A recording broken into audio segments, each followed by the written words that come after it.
And we are live. Welcome back to Takes by Fans. We got a great show for you today. As always, we are live every single day at noon Eastern. If you want to watch live, head over to twitch.tv/takesbyfans or our website, takesbyfans.com/watch. If you want to watch but not live, head over to our YouTube channel, Takes by Fans. We post all of our shows and clips of the show there on a daily basis. And if you just want to listen, we are on podcasting apps, Spotify, Apple Podcasts, Google Podcasts, iHeartRadio. So however you want to watch or listen, we've got you covered in multiple ways. Alrighty, today's a big old Wednesday, folks, and that's our favorite day of the week here at Takes by Fans, our Wednesday film study, where we go a little bit more in depth into some of the narratives that the media's saying, some of the narratives that we've been saying for the last week or a couple of weeks, and just kind of getting a nice view of what these teams and players are doing to see if we should be buying or selling some of these teams and players heading into week 11. So we're going to be taking a look at Falcons, Cowboys, Saints, Titans, Jags, Colts, Browns, Patriots, Panthers, Cardinals, Eagles, Broncos, and we're going to be talking about Bills and Jets, which we didn't think we were going to be talking about, but there was some breaking news today, so we'll throw that game into our Wednesday film study as well. We've got to do our NBA Daily 10, talk about and break down the NBA of what happened last night. Unfortunately, we were not able to do the show yesterday, so we missed out on our NFL power rankings and grading the tight end performances. If we have time at today's show at the end, we will update our NFL power rankings. If not, we will try to catch that up on tomorrow's show, Friday or Saturday show, before Sunday's action officially kicks off. Hopefully, we can squeeze that in at some time. You know, we were on a little bit of a strict schedule during this NFL season, so we'll see if we can kind of slide those two segments in that we still got to get in. But without further ado, let's put 10 minutes on this bad boy. 10 minutes on the clock, and we'll start talking about what happened in the NBA yesterday, folks. So here we go. We got 10 minutes on the clock. Next 10 minutes uninterrupted basketball talk, and the clock starts now. Alrighty, only 3 lone games on, but this first one, folks, Warriors and the Nets, and man, Steph Curry is a bad man, folks. Holy moly, this Warriors team is officially back, folks. Steph Curry and the Warriors take down the Nets 117-99, and once that kind of third quarter happened, the game was not close anymore. Steph Curry goes crazy from the three, 9 of 14 from three, folks. 9 of 14 for 37 points, 5 assists, 7 rebounds. Just watching Steph Curry play, folks, oh my gosh, it's such a treat. Oh my goodness, the threes that he makes and attempts look so effortless. How can you guard it? How do you defend it? You can't. You just got to get scored on. It's just unfortunate. You just got to get a deep three-pointer drained right in your face. That's what it is. So watching Steph Curry back and this Warriors team kind of back at, the highest level that we know this Warriors team can play at, a la the championships that they've won. But man, oh man, Steph Curry is such a treat, folks. And last night was no different. So Steph Curry goes absolutely manic. 37 points, 5 assists, 7 rebounds. Fantastic. Jordan Poole, 17 points, 4 assists, 4 rebounds. A nice production by him. And he shot 0 of 7 from 3. So it didn't even matter if everybody else was trash at shooting threes, because Steph Curry's just so great and effortless with it. Kevon Looney set out the 5, 4 points, 4 rebounds. Draymond Green, 11 points, 8 assists, 6 rebounds. Stat sheet stuffer like he is, a plus 17 on the floor. Led the team in plus minus for the starters. And then Andrew Wiggins, 19 points, 2 rebounds, shot 63%, a plus 10 on the floor. Always consistent here. Love it. Off the bench here, they didn't really need anybody because Steph Curry did it all. So we had Nemanja Bjelica, 0 points and 2 rebounds in only 11 minutes. Didn't need him. Gary Payton, 6 points on 2 shots. He hit them both. Fantastic. Didn't really need it anyway. Otto Porter Jr., 6 points, 6 rebounds on 6 shots. Solid production, but they didn't need it because it's Steph Curry, folks. It's just Steph Curry. And once again, they still do not have Klay Thompson back. So Steph Curry goes crazy and beats the Nets. Kevin Durant, this was probably his worst shooting day here for the Nets, only shooting 31%. If we have ever said the words Kevin Durant and 31% in the same sentence, your mind would probably explode. You'd be like, no, he doesn't. He never shoots 31%. What are you talking about? So Kevin Durant, a little bit of a lackluster game last night, a minus 24 on the floor, and he was the worst plus minus for the Nets on the floor last night. Never really associated with things that we say about Kevin Durant. So we'll give him the one bad game, the one off night. He's still very, very good. Is he better than Steph Curry? I don't know. I don't know how to go about that argument. I don't know. I don't think I personally put Kevin Durant over Steph Curry, but I know there is an argument to be made. But they're definitely, top 3 players in the NBA with LeBron James. So Kevin Durant, 19 points, 3 assists, 5 rebounds. James Harden, 24 points, 4 assists, 4 rebounds. He shot all right, 46%, 2 of 6 from the 3. Patty Mills gets in the starting lineup because of no Joe Harris. Patty Mills, 8 points, 4 assists. He shot 2 of 5 from 3, 37% on 8 shots, minus 14 on the floor. Not that production that they needed because we just saw Patty Mills do really, really good last game coming off the bench, one of his best games that he had. Blake Griffin playing the 5, 4 points, 2 rebounds, and Bruce Brown in the starting lineup at the 4, 14 points, 5 rebounds. Nothing great off the bench here. Nets were just a little bit of lackluster scoring the ball, and that started with Kevin Durant. But Steph Curry was shooting absolute lights out last night. So fun to watch. And when Steph Curry's at his best, I mean, that's really when basketball is really at its best, folks. And I don't really think anybody is denying with that point. So Warriors, best team in the league. Steph Curry, best shooter in NFL history, is lighting it up still. Love to see it. And the Warriors get the big old win, 117-99. Alrighty, next game up here is the 76ers at the Jazz. There was a doubleheader on last night. Warriors-Nets game 1 and 76ers-Jazz game 2. Now, there is still no Joel Embiid for the 76ers, so we didn't expect them to win this game, and we're not going to be selling this 76ers team because they didn't beat the Jazz last night. So the Jazz get a huge win here, 120-85. But once again, it's no Joel Embiid. Now, Andre Drummond is good, and, he was at the starting position for Joel Embiid with only 12 minutes in the for the game, but that's not what Andre Drummond is. He's not a starter. He's a little bit older. He's great coming off the bench. We've seen him be great coming off the bench. He's just not really that starter, and they still don't have that big man down low to really start and be the main focus of the team. So Tyrese Maxey, 16 points, 2 assists, 4 rebounds. Overall, an okay night by him. He was only a minus 13 on the floor in like a 35-point loss, so not bad. Once again, still big green flags and silver linings talking about Tyrese Maxey, even in these losses. So, this is why we love this dude, because he's so great when everybody's healthy and they're winning and all that. But even when, some injuries and they're losing, he's still one of the brightest spots on the floor at any given time. So we definitely give so much credit to Tyrese Maxey, folks. Seth Curry, a bad night. Kevin Durant had a bad night. Seth Curry had a bad night. Players have some bad nights that are really, really gosh dang good. And Seth Curry has been absolutely do I dare say flawless? Do I dare say Seth Curry has been flawless this season? I think I'm about to dare say that. Seth Curry has been flawless this season, just unfortunately not last night. 5 points, 2 assists. He shot 1 of 8 from the field, 1 of 3 from 3, and a minus 33 on the floor in a 35-point loss. That's not what Tyrese Maxey does, but Seth Curry had a little bit of a bad night.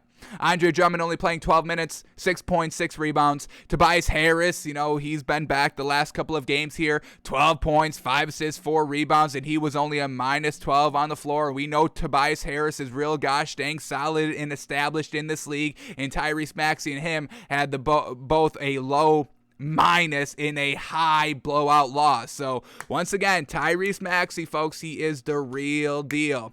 And then Shake Milton at the 3. No Danny Green, and Shake Milton had 18 points and 4 assists and 3 rebounds. So overall, the 76ers had an okay game. Yes, they lost and got blown out, but, given the circumstances of, most of their players not playing here, this is still a good, some good silver linings here to still root for the 76ers team and believe in the 76ers team. Maybe not bet them quite yet, especially without Joel Embiid, but the viability and believability is still there. Off the bench here, nothing great. Furkan Korkmaz, 6 points, 5 rebounds. He played 34 minutes off the bench, and he shot 2 of 12 from the field. Nothing good there. So, unfortunate here, 76ers lose. And then for the Jazz, a nice big ol' win for them. Mike Conley, 13 points, 7 assists. Donovan Mitchell, 13 points, 3 assists, 3 rebounds. Rudy Gobert, 15 points, 17 rebounds. Able to eat all night long because of no Joel Embiid. Royce O'Neal at the 4, 3 points, 9 rebounds. And Bohan Bogdanovic, 27 points, led the team in scoring. This is the Bogdanovic that we're used to seeing. Glad he's finally arrived here this season. Now if we can get his brother Bogdan, it will be good with the Bogdanovic bros again this season. So Bohan Bogdanovic, 27 points, 6 rebounds. He shot 5 of 7 from 3, 75% shooting on 12 shots, and he was a plus 25 on the floor. So led the team in scoring, led the team in plus minus. Bohan Bogdanovic is officially back, folks. Love it. And then off the bench, Jordan Clarkson, 20 points on 20 shots, even though he only played 21 minutes coming off the bench. Classic. Jordan Clarkson led the team in shot attempts. Hassan Whiteside, 10 points, 5 rebounds, solid production by him. And then Joe Ingles, nothing great shooting-wise, 3 points, but he did have 7 assists off the bench. He shot 1 of 5 from 3, not the greatest, but that kind of big 3, bench 3, do we call it the bench 3? Big bench 3 of Hassan Whiteside, Joe Ingles, and Jordan Clarkson usually get it done on a nightly basis. And they really had a great game overall last night off the bench. So the Jazz get the big old win, 120-85. And then the last game on last night, Clippers and the Spurs, and the Clippers get the win here, 106-92. Once again, Paul George doing big old things here, 34 points, 9 rebounds, 4 assists, 2 steals. Great. Reggie Jackson, 21 points, 4 assists, 6 rebounds. He's been so gosh dang consistent, folks. Eric Bledsoe, 11 points, 6 rebounds. Nothing terrible, nothing great, just an okay performance. Zubac at the 5, 8 points, 13 rebounds, 6 of those offensive, fantastic. And then Nicholas Batum only played 13 minutes, no points on only 1 shot. Off the bench, they got a nice contribution from Brandon Boston Jr., folks. 13 points, 4 rebounds off the bench, and that's enough to carry this Clippers team past this Spurs team that doesn't really have anything great. DeJounte Murray was the leading scorer for the Spurs. 26 points, 12 rebounds, 9 assists. A really great performance by him. Jeez Louise. Unfortunately, it's all for naught because they lose. Derek White, 19 points. Keldon Johnson, 10 points. And then Thaddeus Young, 10 points, 5 assists, 4 rebounds off the bench. Pretty solid. That is our official 10 minutes. Ooh, wow. We just kind of squeaked that out just in time. I want to go a little bit longer here, just a few seconds longer here. Let's see if there's any great action to put a little bit of money on tonight. Are we getting any great value here? We're starting to kind of hit our stride a little bit betting in the NBA now that we've got everything figured out. So let's see if there's any great value here in tonight's games. We got Pacers at Pistons, a 7-point spread. We'll stay away. It's Pacers-Pistons. There's nothing to kind of bet on. These are two not good teams. We get Hornets and Wizards. Wizards at Hornets, and it's a 1-point spread line. This is going to be interesting. Let me see the ins and out here. I may take this Wizards team. They've really been rolling these last couple of games here. They're 10-3, first in the East. Looking good. Let's see the ins and outs here. For the Wizards, Davis Bertans is out, with an ankle injury. And then for the Hornets, just game time. Gordon Hayward's a game time decision, and PJ Washington is out with an elbow injury. We may come back to this. Let's see if we get any better value here. Just the 1-point spread line, just basically picking the winner. We get Pelicans at Heat. Heat -8, Pelicans +8. Now, we know Brandon Ingram is good to go, right? He just got kind of back into the lineup here. Just Zion is out for the Pelicans. And then for the Heat, we get Markieff Morris out, Jimmy Butler game time decision, Bam Adebayo game time decision. Pelicans +8 here, solid value.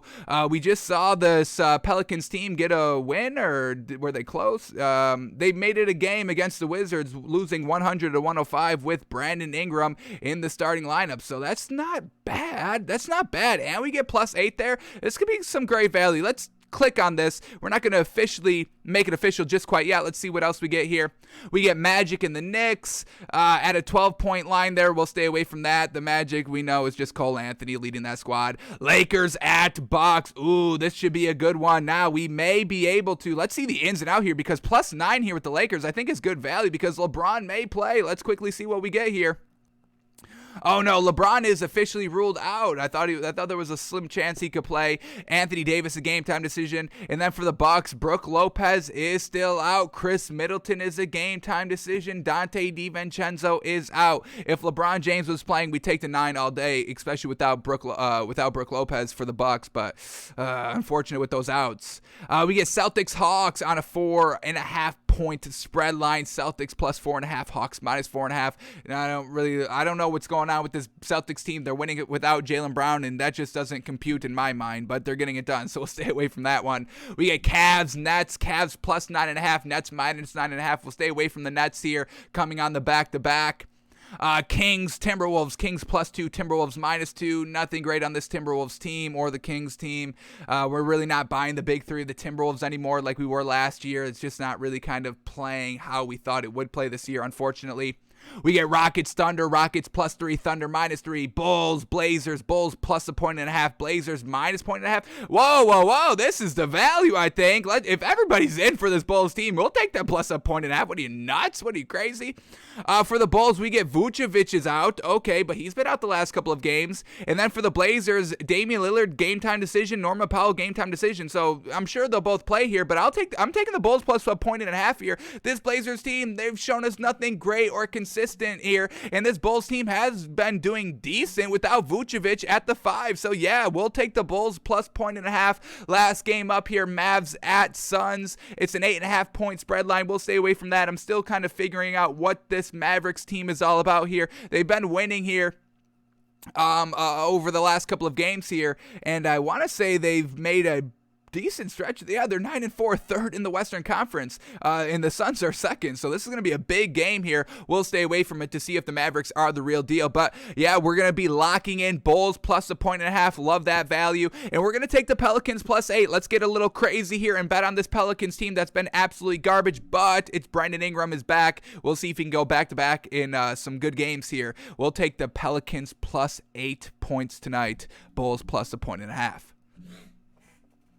Alrighty, that is all the NBA we needed to talk about and go over for today. So now let's head over to the NFL and start breaking down some games, breaking down some film, watching some great players and teams, and seeing if we should still be buying them heading into tomorrow's show, where we predict and react to the lines and see if we're getting any great value based on what we were seeing last week. So let's start here with this first game up here, Bills at Jets. We're going to be taking a look at Mike White. And why are we going to be taking a look at Mike White? Because there was breaking news today that the Jets are going to be starting Joe Flacco versus the Dolphins this week. Womp womp for Mike White. He came out hot into the scene, had a dominant win, and then started going crazy on social media saying, I should have been a first round pick. I should have been the first overall pick. I should have been, recruited out of kindergarten. I was so gosh dang good.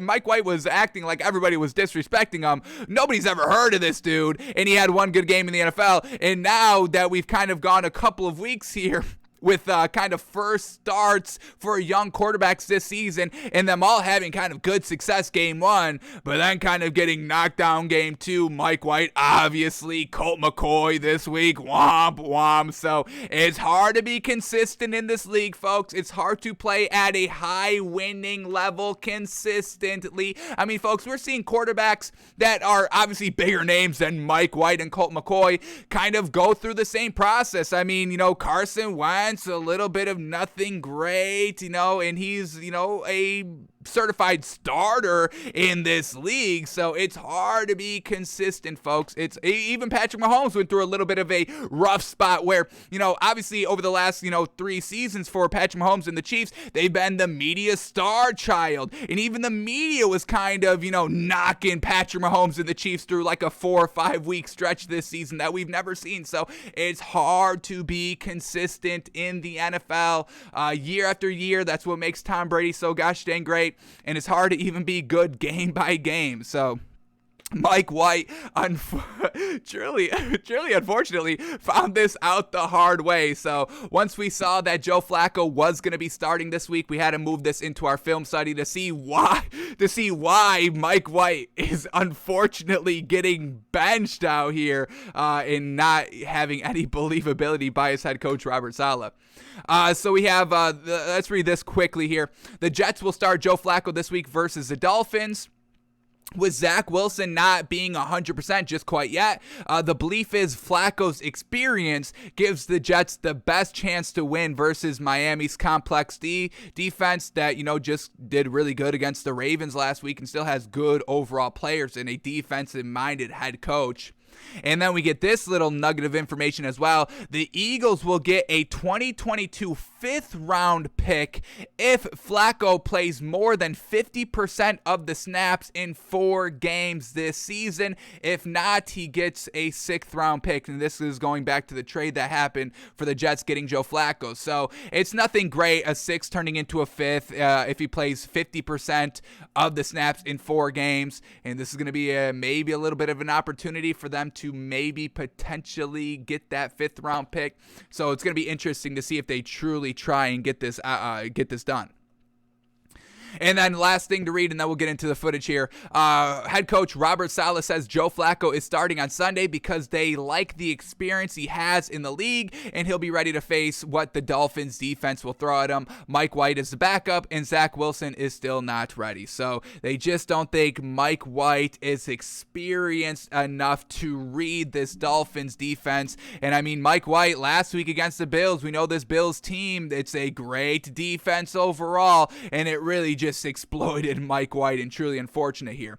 So Mike White, 4 interceptions. So let's watch these interceptions. Let's see if any of these drives stalled on 3rd down and why he couldn't pick it up and all that. So let's start watching a little bit of Mike White and seeing for ourselves why he is unfortunately getting benched for Joe Flacco. Now, Joe Flacco does have a ring to his name, and that's really it, so I'll give him the credit for the ring, but he's always known as the man that stole $100 million from that Ravens team, getting that contract after the ring and then going ghost mode like he was before the ring.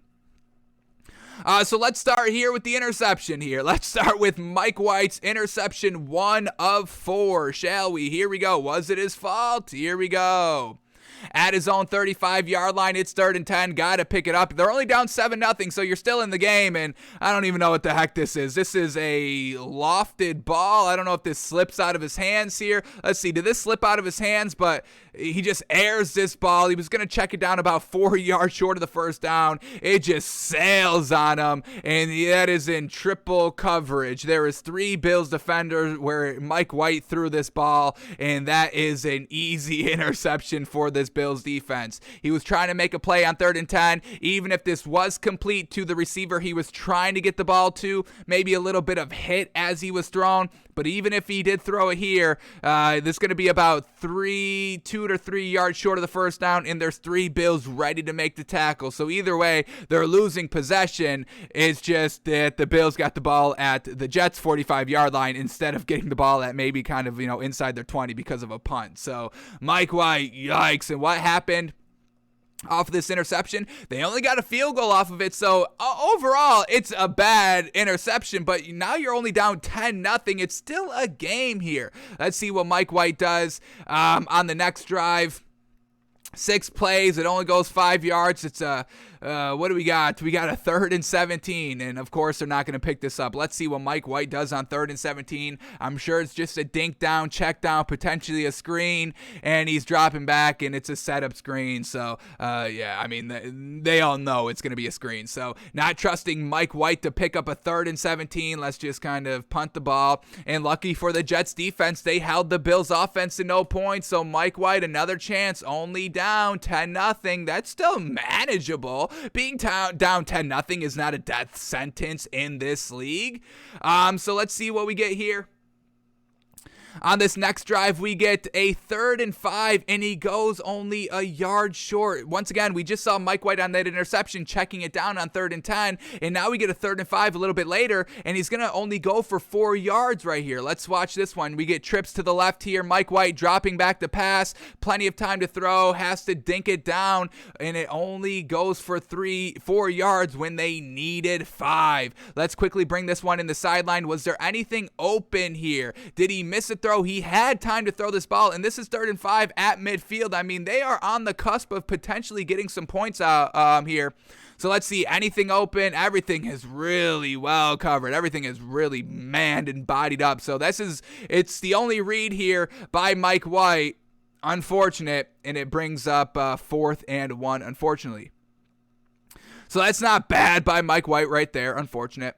What else do we get here? We get a field goal drive. Let's see why it stalled. Did Mike White we get 3rd and 7 here from Bill's 30-yard line. Here we go. Let's watch Mike White on this 3rd and 7. Don't worry, folks. There's still 3 more interceptions, so we're going to get to the bad parts as well. But let's watch this one. Here we go. 3rd and 7. Once again, Jets are only down 10 points here. They're at the Bills' 30-yard line, and they get 3 points out of this drive, but why couldn't they get 7? Here we go. At the 2-minute warning here. Dropping back the pass. Oh, my God. And the rush got there instantly. No time to throw this ball. He gets the ball off, but his hand was hit as he was throwing. He was going to take this one-on-one matchup at the top of the screen right there. I think this is Corey Davis. Nope, Corey Davis is on the bottom of the screen. At the top of the screen, he was going to take that one-on-one matchup. Unfortunately, that Bills defense got to Mike White. Sheesh. Alrighty, so they kick the field goal. And then they basically go into halftime down 17-3. Now, let's see, out of halftime, this is where Mike White loses his starting job. After halftime, the next 3 drives by the Jets, interception. You can't go back-to-back picks, my man. Come on. So here we go. Interception number 1 out of halftime. Let's see, was this Mike White's fault? Play action pass. Here we go. Plenty of time to throw, and he's going to take a shot, and not good at all. You throw it into double coverage down the field, and it's not even anywhere close to the receiver, trying to hit more there. Their rookie wide receiver, and unfortunately it does not go, and that is a pick. And they were only down 24-3, so still, down 3 touchdowns. Game's almost over, but you're still in it at this point, and now you've officially thrown away the game. That was a throw away the game throw right there. Bills take it down and score a touchdown off the interception, making it 31-3. Now the game is basically officially over here, but Mike White, he's going to keep trying here. He's going to keep giving it a go here, and let's watch here. 2nd and 5, once again at midfield here. Play action pass, gearing up to throw this pick, and just didn't see this defender jumping the route right here.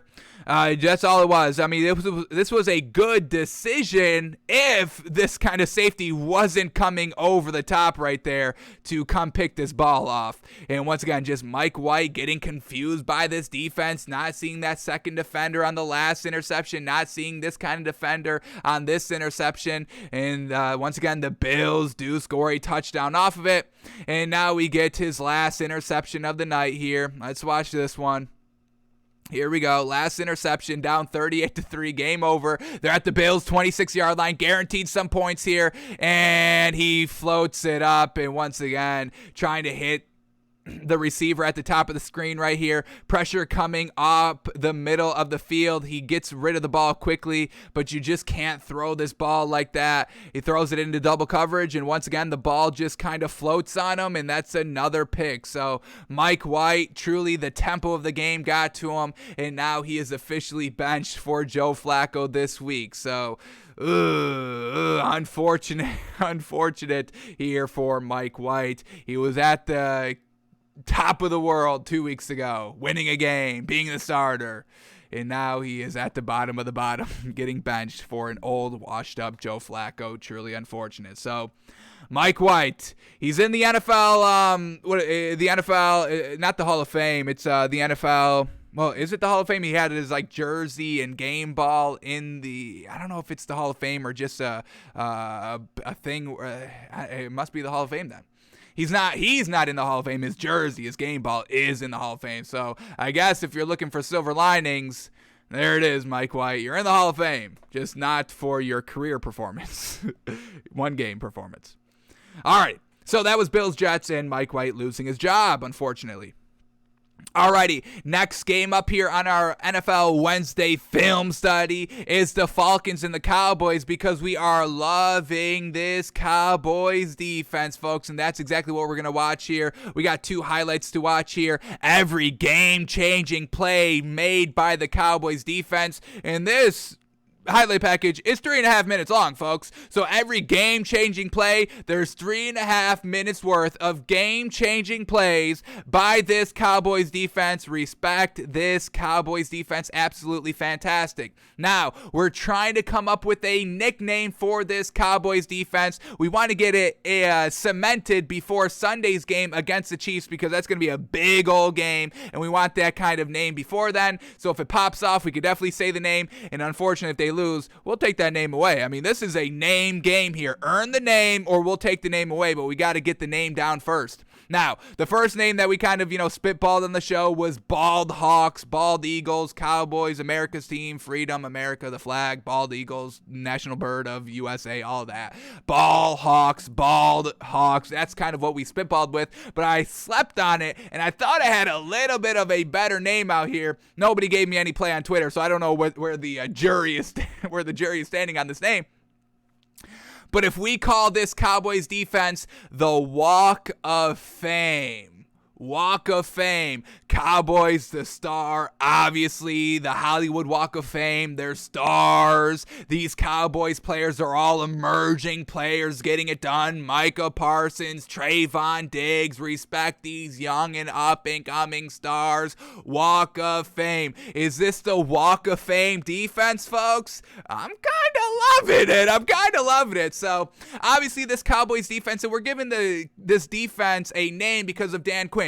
Dan Quinn with the Legion of Boom, with the Seattle Seahawks. Now, I'm not saying that this Cowboys defense is as good as, the Legion of Boom for the Seahawks days, but it's still a defense coached by Dan Quinn, and it's still ball hawking defenses. I mean, this Cowboys defense really has been making a splash in really all the games. Now, when you just look at the sheer numbers, if we're just going numbers wise here, which, we don't really do that 100%. This is why we do the film study and watch the film. We take the film with the numbers and all that. The numbers officially say that this kind of Cowboys defense is kind of, what do they have this number at? Like number 10 around there. So I still like this Cowboys defense as kind of a top 5, definitely takeaways. They're definitely top 5 in takeaways. Turnover percentage, they've got like the second highest here. Well, let me see where they've got this. I've got the wrong season. That's what I was about to say. Here we go. This Cowboys defense, here we go.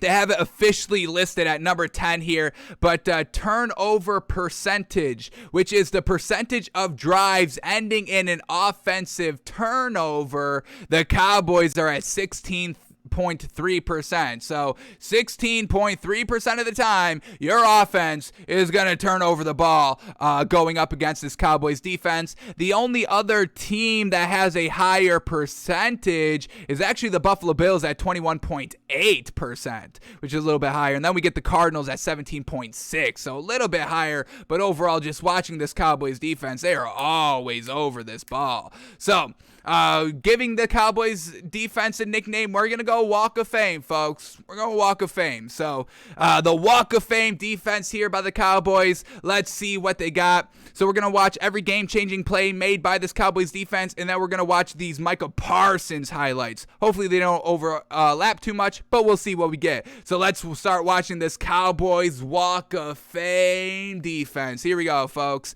First one up here. Cowboys up 7-0, still in the first quarter. Matt Ryan and company in the red zone, and we know Matt Ryan in the red zone, usually not good. Here we go, 3rd and 7. Cowboys defense coming up the middle with pressure, and then just look at that big ol' hit to force an incompletion right here.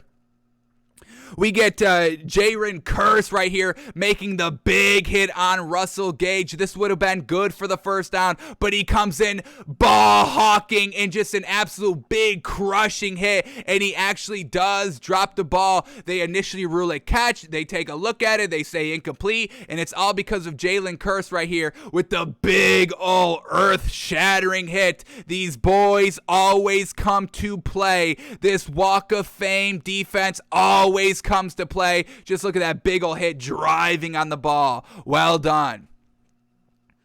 Alrighty, what do we got up for the next game-changing play? Truly a game-changing play. They have to settle for a field goal instead of, getting another first down inside the 10-yard line and having 4 chances potentially to score 7 and tie the game. Game-changing plays all throughout the game here by the Cowboys. Game-changing play number 2. What do we got here? 3rd and 7. Matt Ryan at the 32-yard line, and once again, a big old shutdown play right here. By the cornerback, just swatting the ball away. Matt Ryan trying to hit an out route on the right sideline, and boom, just getting in front of the receiver right there and breaking up the ball. Once again, ball hawking, always around the ball, able to kind of knock the ball out in midair, pick off the ball. There's turnovers here, folks, that we will watch as well. And then that we just saw Jalen Curse just going and making the big hit right when the ball got to the player. Here we go, 4th and 7. This Falcons team, we've seen so many teams go for it on 4th down multiple times. Obviously, the Chargers love doing it. They're one of the main teams that always go for it on 4th down. But this Falcons team, what does this Falcons team have that gives you the believability that you're going to pick up a 4th and 7? That's absolutely disrespect. So let's see what this Cowboys Walk of Fame defense does when they get a little disrespected out here with this team going for it on 4th and 7. And once again, these teams going for it on 4th and 7. Why are you going for it on 4th and 7 when you have a chance to make it a 1-point game? Kick the field goal. Now you're only down 1 point, down 7-6, instead of being down 7-3 and giving all that motivation to the Cowboys offense. But let's see what this Walk of Fame defense does when they feel a little disrespected out here. Here we go. Matt Ryan, 4th and 7. At the Cowboys 32-yard line. He's flushed out of the pocket, setting his feet to throw the ball, and once again, it's number 26 out here, batting the ball away at the last second. Let's get this man. I don't even got this man's name on my little bit of cheat sheet here, where I'm got everybody's Cowboys defense named. Who is this dude? Lewis. Didn't he have the pick? Did he have the pick? I gotta get this man's name. Lewis, number 26 for this Cowboys team. I gotta get this man's first name to give him all the respect and credit he deserves. Jordan Lewis, folks. Sheesh. 2 back-to-back big old plays right there. Game-changing plays. Jordan Lewis, number 26. Shout that man out. Here we go. We get to watch it in slow motion. Boom. Look at that. Jumping in front of Russell Gage, knocking the ball down. Incomplete. No chance at a catch if the defender's coming over the top to bat that ball down, baby. Woo! This Walk of Fame defense, folks. Here we go. Next game-changing play here. What do we got? We got a 1st and 10. Matt Ryan from his own 25-yard line, down 14-3. Game started to get a little bit of away from him, and they just tried to set up a screen. You're going to try and set up a screen on this Walk of Fame defense? Are you out of your mind? You don't think this defense has ever seen a little bit of a screen in their life before, folks? Come on, what are you, crazy? And that's Jordan Lewis again! Oh, we've got a star in the making, baby! We all know Micah Parsons. We all know Trayvon Diggs. We all know Leighton Vander Esch. But now y'all know Jordan Lewis, folks. Oh my gosh, he's got 3 straight game-changing plays right here. Oh my gosh, here we go. Next game-changing play, first and 10 from their own 25-yard line. They try to hand off the ball, and that's Michael Parsons this time, bringing down the ball carrier 3 yards behind the line of scrimmage. That's great, putting them behind the sticks. Game-changing plays, fantastic. Next one, a 3rd and 9. Can they get this Falcons offense off the field? Of course they can, and they come up right up the middle here. Number 92, Durant Armstrong out here getting it done. Yes, sir.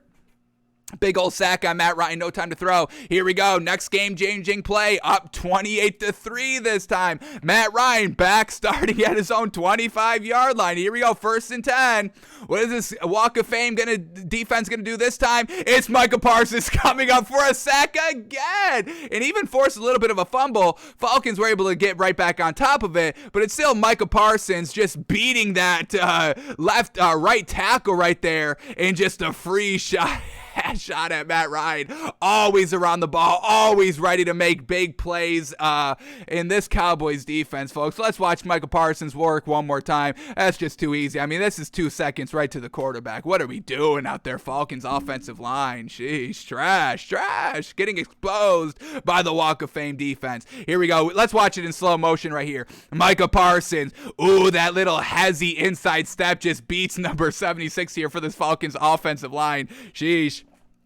All right, here we go. Next game-changing play. It's not just the defense, folks. Do we have to give credit to the special teams? We watched the special teams coordinator. He got a lot of camera time. I'm blanking on the name. Apologies on that. But when we were watching Hard Knocks this year, and shout out to Hard Knocks. We're going to watch Hard Knocks again tonight. We're going to talk about that when we get to the Colts game.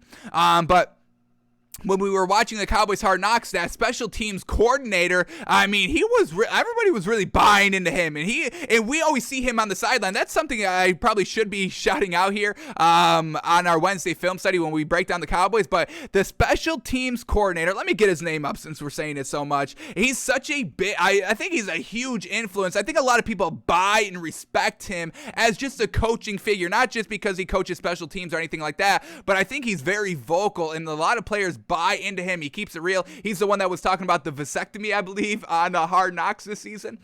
So let me get up this man's name quickly so we can definitely give him all the credit and respect that this dude deserves, because I think we're getting ready for a block punch, something like that. It's gearing up for that. So let's get this Cowboys special teams coordinator up here. Here we go. Is it John Fossil? Let me see this man's face. Let me make sure I'm getting the right guy up here. Ooh, this guy. Yeah, John Fossil. What was this? Ex-Rams coach. Oh, unfortunately got fired. But he's getting it done here for this Cowboy special teams. John Fossil, folks. John Fossil. Big shout out to this man getting it done. And now let's watch this John Fossil-led special teams get this block punt here. Here we go. Just coming right up the middle, and that is just too easy. Do they scoop it? Do they score it? Do they score it? It looks like they're scoring it, folks. Do they officially call it? Just coming right up the middle, blocking the punt. Easy peasy. Do they go from 28 to 35 points? They go to 28 to 35 points because of this block punt, folks. Absolutely fantastic. I do believe they missed the extra point conversion, so they only get 6 points out of it. But once again, John Fossil, big credit to him. Everybody buys into him. He's so vocal. Just watch any Cowboys game. Every time that a scoring plays happen, offensively, defensively, whatever it is, he's always on the field, hyping everybody up, getting everybody the credit and that they deserve for making the big play. So shout out to this Cowboys team. It's really like everybody's good on this Cowboys team besides the head coach, Mike McCarthy. And we got a story about him coming up. We'll probably talk about it maybe Friday or Saturday. But just of how he's motivating this Cowboys team. So other than that, folks, other than Mike McCarthy, this Cowboys team is fantastic. But let's get back to the defense, the Walk of Fame defense. Here we go. Matt Ryan now in the second half, game 100% over. They're down 36-3, folks. Oh no, this is still 22 seconds. They were still trying to do something. This Falcons team once again disrespecting the Cowboys defense by not just taking a knee with 22 seconds left. You really think you're going to be able to do something right before halftime? And they blow up the run 3 yards in the backfield. Don't disrespect us. Take the knee and have some dignity and pride and go into the locker room down big 33-3. Go down big. Go down bad. Take it and get in the locker room. Don't try to do something 22 seconds left. What are you, nuts? Alrighty, Walk of Fame defense already won the game, but what do they do when they've already won the game? Do they give up? Do they quit? Do they just go on the sideline and be like, all right, coach, we're done for today. We're done. Send in the backup. Send in the second string. We don't want to play anymore. Of course not. This is the Walk of Fame defense, baby. They're out here for the entire game, ready to make these big old plays. Here we go. 3rd and 6 from the Cowboys 34-yard line. Got to get some points out of here. 9 minutes left in the third quarter. Got to do something. What does Matt Ryan try to do here? Drops back to pass.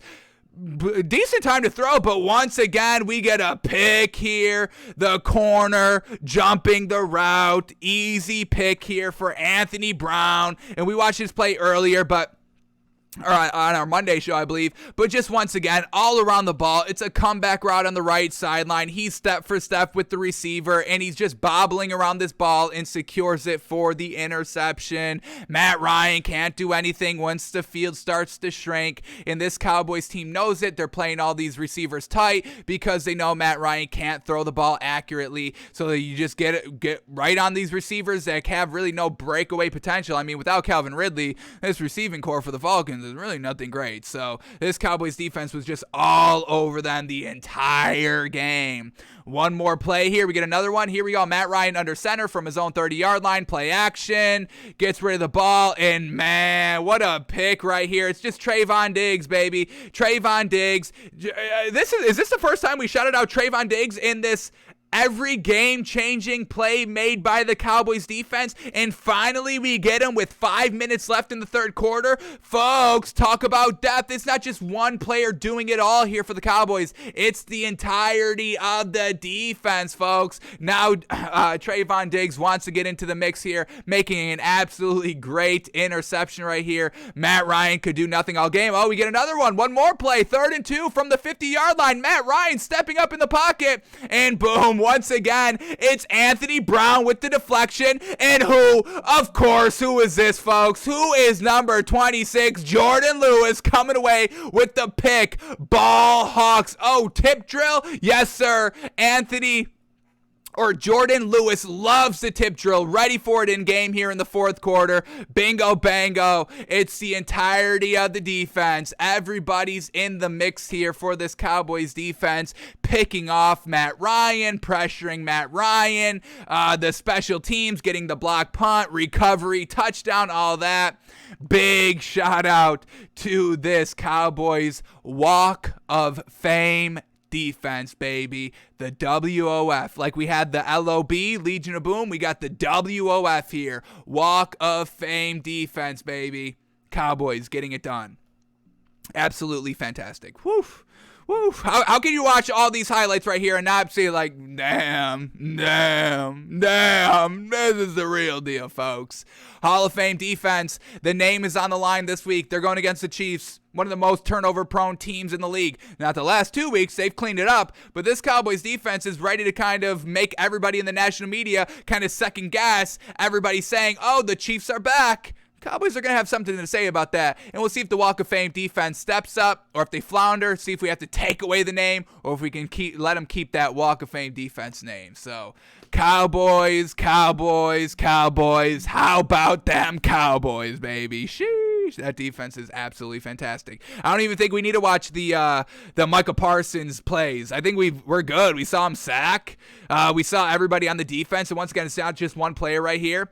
Micah Parsons, boom, bringing down the running back right there. Fantastic. It's just good all around, folks. So I think we're good to leave it here. The Walk of Fame defense is established. It's arrived, and they're putting everybody on notice, folks. The Walk of Fame defense is here. Alrighty, next game I want to take a little bit of a deeper look at here is the Saints at the Titans. Now, this Saints team, we're believing in our man Trevor Simeon. He looked good 2 weeks ago against the Falcons. Unfortunately, they lose that game, but Trevor Simeon still looked good that game, and we were really hoping for the Saints offense to really pick up the pace a little bit here offensively and throw the ball, sling it around a couple of times because we saw Trevor Simeon's great accuracy.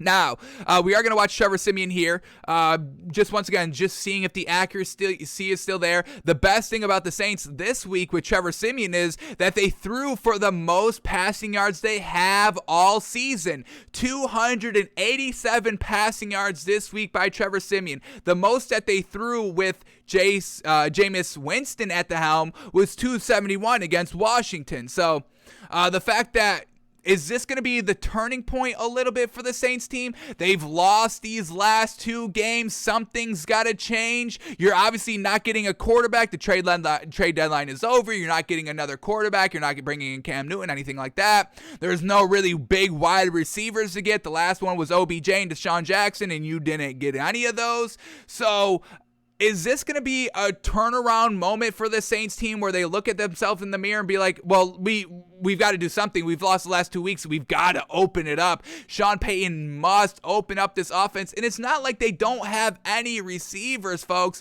We love Marquez Callaway, folks. Every time down the field, he's their big play weapon. But they're really not even getting him into the mix here. 4th leading wide receiver was Marquez Callaway. And you still have Deontay Harris, who is very good out here. And they got him the ball, 3 catches, 84 yards. But there is more that the Saints team can be, especially with Alvin Kamara. I know he didn't play last game, but you still have that extra factor of kind of the shallow game with Alvin Kamara because he's the running back and he can catch out of the backfield and all that. But then you must stretch the field vertically to give the help to Alvin Kamara. Not that he needs the help, but to get him going, get him into space. How do you do that? Stretch the field vertically so the safeties are pressing off, the linebackers aren't pressing up, the corners aren't press covering, so then you can give it and dink it down and dump it down to Alvin Kamara and run it with him out of the backfield.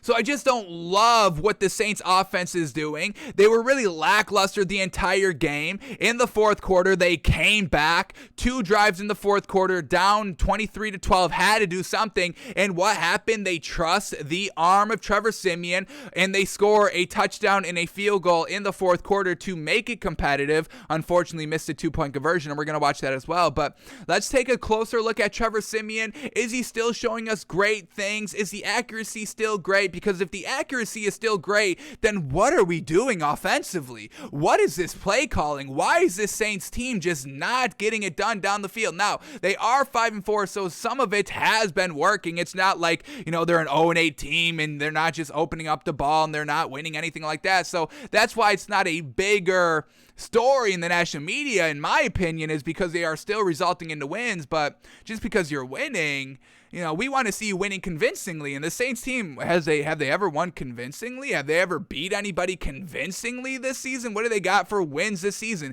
They beat Green Bay week 1, 38-3, but what happens if they face again? I don't think it's going to be 38-3. It's just first game. What happens? And they only threw 151 yards that game with Jameis Winston, 5 touchdowns. So it's not like they aired the ball deep that game and that's why they won. Aaron Rodgers, I think, threw 2 picks. That's really why they lost. They lose against the Panthers. They beat the Patriots 28-13. That's a good win, and we can expect their yardage passing-wise be a little bit low because the Patriots' defense is good. So that's an okay win right there. I'll give them that one. They lose against the Giants. That's a real bad loss. They beat Washington. Okay, but that was their most passing yards besides last week. We have a win against the Seahawks. Okay, I think this was no Russell Wilson this game. Okay, you put up 13 points. Congrats. They beat the Bucs, and that's because Tom Brady no, he didn't throw 3 interceptions. Yeah, 3 turnovers against the Saints. That's why they were able to put up 36 points. He still only threw 209 yards. And they lose to the Falcons last week, and they lose to the Titans this week. So there's nothing to really buy in this Saints team besides Trevor Simeon. He's getting it done. So let's watch Trevor Simeon here, and let's just see why. Why are they not going deep? Is it on Trevor Simeon? We didn't see that the last 2 weeks. Was it approaching this week? I don't know. So let's just take a look at some of these plays on some of these drives here. We'll see the 3rd down plays and why they stalled, but then we'll watch these last 2 drives right here and see him kind of carry the offense a lot, which we know he can do. So stop just kind of stop playing it real safe with Trevor Simeon. We don't think you need to play it safe with Trevor Simeon. And, if the Saints lose this season, let's just say, without Jameis Winston, they can't do anything. They don't make the playoffs, anything like that. Is anybody going to be saying anything negative about the Saints in this offseason? No, they'll be like, well, they didn't have Jameis Winston. That was the starting quarterback. It's not like they started Taysom Hill and then they went to Jameis Winston and Jameis Winston got injured and all that, and now they've got no quarterback and they're losing games. No. You still got Jameis Winston. That's still your guy. But, you're not losing if you're just airing it out with Trevor Simeon. So I just don't get the concept of what the Saints offense is trying to do, I guess, is the main point. But let's get into some Trevor Simeon. Here we go. 2nd and 9, 10-yard pass. Let's see this. It's not like he's thinking and dunking, folks. He had 19 completions for 298 yards. This man was not dinking and dunking. This man can air it out. He's got the accuracy. Here we go. Let's watch this 2nd and 9. First drive of the game here for them. And he's going to pick it up here, dropping back to pass, empty backfield, a nice confident sling right over the middle of the field for the first down. And this was like his second throw of the game. Confident, accurate. What more do you need? You've got the receivers, Deontay Harris and Marquez Callaway. Come on, give them the ball. Give them the ball. All right, what else do we get here? We get a sack. Let's see what happens on the sack right here. This is really what kind of derails the drive right here. Here we go, 1st and 10 over midfield at the Titans 45-yard line. Plenty of time to throw and just goes down. Let's take this one in the all-22 to see if there was anything he should have anywhere he should have went with the ball. Did he just hold on to it too long? Had a solid like 3 seconds to throw this ball. Let's see if anything's open here. We got 3 receivers to the left. Pressure's coming immediately. It's a nice one-on-one attempt at the top if you want to take that matchup here, but really nowhere to go with the ball, not a lot of time to throw it. So overall, the sack, it's unfortunate, but it's not like he's making a bad decision by getting sacked. The pressure just came up the middle. And then here we go. It's a 3rd and 12. It's an incomplete pass, but let's see if he tried to pick it all up here on 3rd and 12 and not dink it down short. Let's see what this pass was looking like. 3rd and 12. He's going deep. Not bad. Once again, going to Marquez Callaway right here. Just unfortunately couldn't get all the separation. But yeah, I mean, that was an aggressive attempt right there on 3rd and 12. Wasn't trying to dink it down. Wasn't trying to, only pick up 2 yards and have the receiver or the running back, whoever caught the ball, run those extra 10 yards that you probably aren't going to get because the defense is going to rally to the ball. So he's making the right reads and decisions. So why are we not trusting this man more? Why are you not giving him the keys to this offense? It's literally a win-win scenario. If you let him air it out and you win, well, that's a win because you've won. I mean, it's clear. And if you lose, well, this is our backup quarterback. This is not our starter. We weren't going to start this man. So you win that way too. I don't get why you're not airing it out and opening it up even more, and why it took for you to be down 2 possessions in the 4th quarter to finally air it out and go deep and let this man work. It's just like, what are we doing? You've got nothing to lose, Sean. Come on. Get it done. Bill Belichick had a down year without Tom Brady. You can have a down year without Drew Brees. It's not going to affect your legacy. I can guarantee you that. All right, what else do we get here? Let's go to the next drive. What do we got? Any big plays? I want to see some big plays here. 6-yard pass. We get a 3rd and 21 pass incomplete. Once again, he's going to take a sack here on 2nd and 14. Let's watch this sack. Once again, was this his fault? Did he just hold on to the ball too long? 0-0 game here. Still in the 1st quarter. Here we go. Dropping back to pass. And yeah, the pressure still kind of getting there decently quick. About 3 seconds. Let's bring it in the all-22 again. Was there anything he should have thrown quickly here? Let's see. Here we go. Dropping back to pass. And really, pressure got there instantly. Nowhere to go with this ball. There is nowhere to go with this ball. Everything is locked up by the time the pressure gets there. So it's not like he's making the bad decision, like he's holding on to the ball too long, like he doesn't see open things. Sean Payton, let this man work. Please, let this man work. All right, now let's watch this touchdown drive. What happened on this touchdown drive? 3rd and 6, big old 46-yard pass right here. This is what we're talking about. Let's keep going with this. Let's take this one in the broadcast so we get a nice ground level view of this ball right here to see how great it was. 3rd and 6, down 3 at their own 30-yard line here. Airing it out. Boom. Receiver with the step on the defense. I think this is a Deontay Harris right here. And once again, it's on the money. The deep ball accuracy is fine. He's going to launch this one from the 20-yard line, get it all the way down to the 40-yard line. So that's 40 yards clean in the air right there. Accurate as heck. And it's Trevor Simeon, folks. It's not like he can't make this throws. This is why we're saying this, because we just seen this really the last 2 weeks. Really a lot last week. It was really great what he did last week.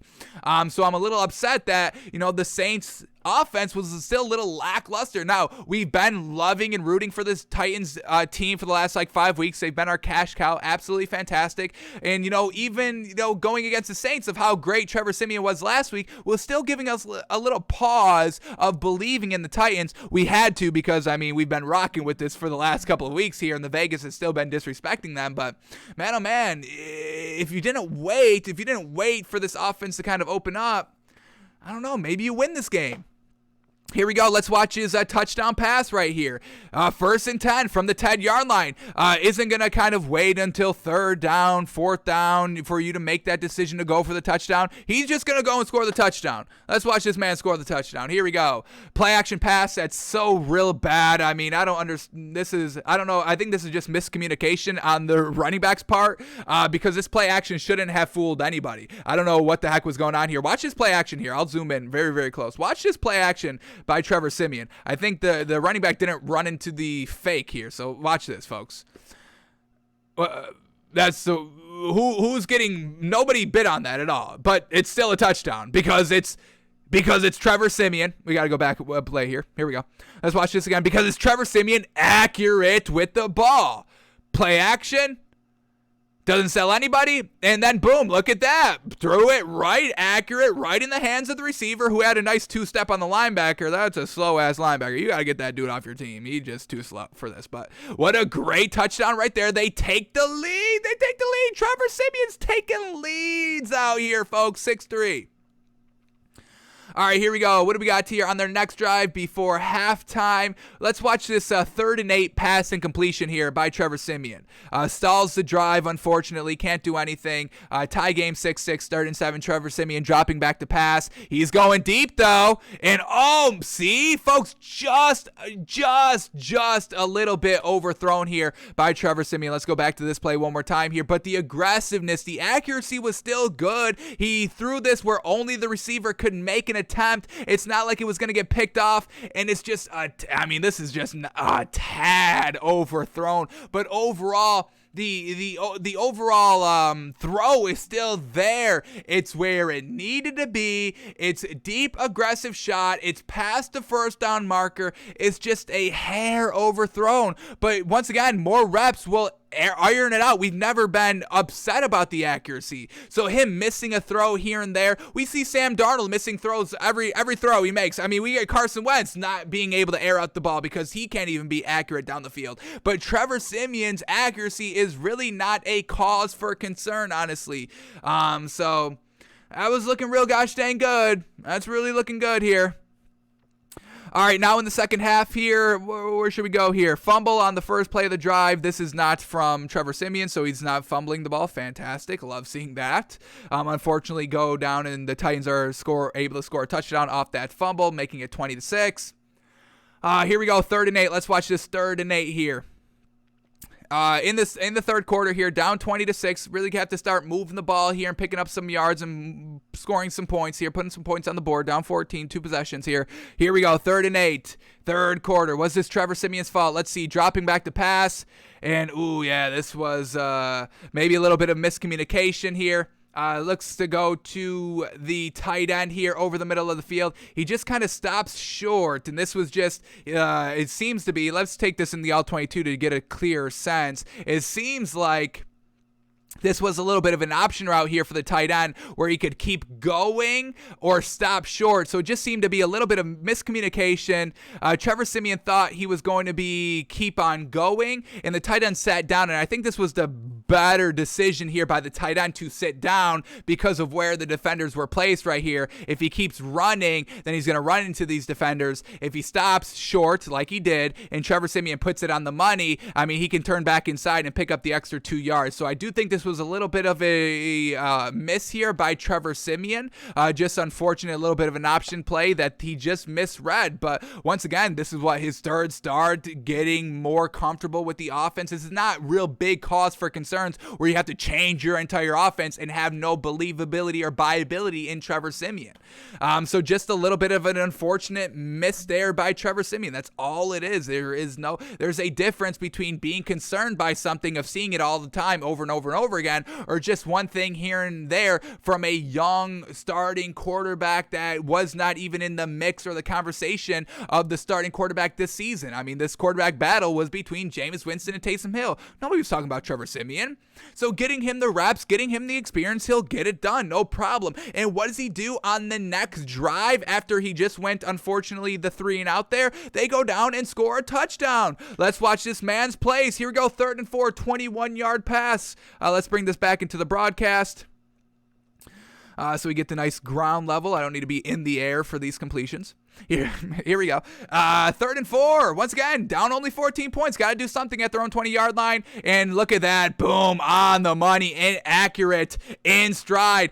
Because he's accurate and is in stride with this pass, let's count how many extra yards he's able to pick up. So here we go. Bingo bango. First of all, he threw it past the first down marker. So another green flag. A big silver lining for Trevor Simeon in this loss. It's on the money. Because the ball is thrown absolutely on the money in stride, receiver can pick up another 5, 10, 15 yards right there. Bingo bango, folks. He's showing everything that we need to see by these quarterbacks. Sam Darnold doesn't do this. Mike White definitely didn't do this. This is why he's getting benched.